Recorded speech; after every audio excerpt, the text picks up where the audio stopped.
ચૂંટણી ઉમેદવારી ફોર્મ ભરવાનો ધમધમાટ શરૂ। કચ્છના આર્થિક પાટનગર ગણાતા ગાંધીધામમાં મહાનગરપાલિકાની પ્રથમ ચૂંટણીનો શંખનાદ ફૂંકાઈ ચૂક્યો છે। શહેરના કુલ 13 વોર્ડની 52 બેઠકો પર પ્રતિનિધિઓ ચૂંટવા માટે ઉમેદવારી ફોર્મ ભરવાની ગતિવિધિઓ તેજ બની છે। ગાંધીધામ મહાનગરપાલિકા કચેરી સહિત નિયત કરાયેલા 3 કેન્દ્રો પર ઉમેદવારો શક્તિ પ્રદર્શન સાથે ફોર્મ ભરવા પહોંચ્યા હતા।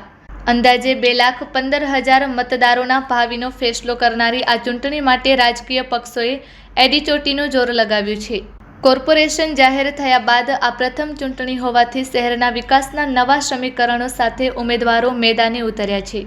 વ્યવસ્થા જાળવવા માટે પોલીસ અને વહીવટી તંત્ર દ્વારા ચુસ્ત બંદોબસ્ત ગોઠવવામાં આવ્યો છે। Report by Bharti Makhijani, Gandhidham.